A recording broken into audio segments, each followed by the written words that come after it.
can't just go into a conversation willy-nilly. You have to say, I know exactly what I'm going to say. I know exactly the point I'm going to make. I know exactly the data that I'm going to bring. The key is not to let your emotions get a hold of you, because it can feel bad. It feels bad to give bad news. It feels bad to give harsh feedback. It doesn't feel good.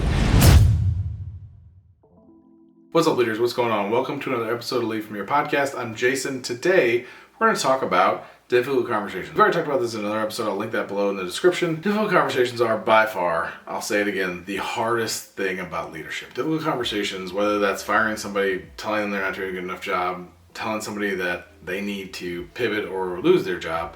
There's a lot of different ways difficult conversations can go and a lot of reasons to have them. So today I wanted to talk about what happens when you're in a difficult conversation and it starts going sideways. This is something that happened to me a few times early in my career and still happens from time to time, but ultimately you're going to run into people that just want to be mad, and that's okay, or be frustrated, especially in a firing situation. It can go totally sideways, but there's also times when you're not firing somebody, you're just being like, hey, I need you to do better here. They're going to fight. They're going to say, hey, I disagree with you, you're wrong. That is where you have to make sure you are prepared with data. You have to make sure that you had a game plan and you stick to that game plan.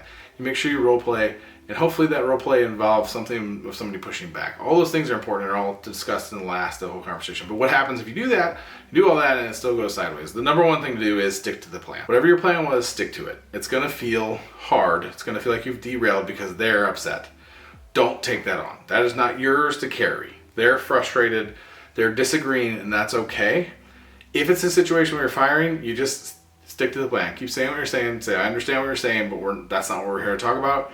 I'm here to tell you that you're losing your job. If this is a situation where somebody's not losing their job and you're just giving them feedback of like, hey, you need to do this better or more effectively or be better at your job, all those conversations can go sideways in that you can feel like you're being too harsh. So instead of taking that on, stick to your data and say, this is the data I found and this is what I'm going from.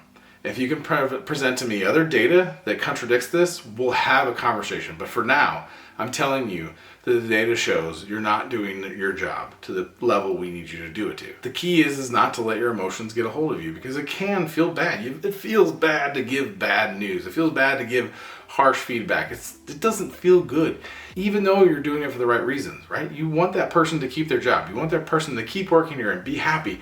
But if they don't do their job, they're not going to keep their job. So it's up to you to set them straight.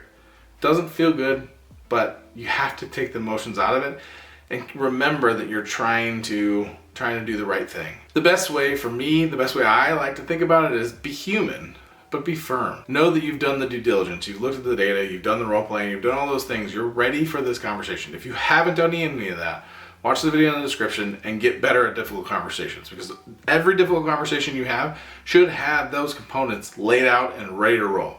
You can't just go into a conversation willy-nilly. You have to say, I know exactly what I'm going to say. I know exactly the point I'm going to make. I know exactly the data that I'm going to bring. Yes, they may contradict that, but if they're going to contradict it enough to say I'm wrong, they better have data to back it up. The last thing is to remember that you're trying to help. If you're firing somebody, you're trying to get them to a position where they can be successful, which is at another company, because they're at a point of being fired. So you're not going to be successful here. I want to make this transition as simple as possible. I want to be able to give you a recommendation. I want to be able to do whatever I can to support you, but you can't work here anymore because you didn't do your job. Now, if you were doing the difficult conversations prior to that and they still didn't live up to it, that's on them, and that's something that they have to take on.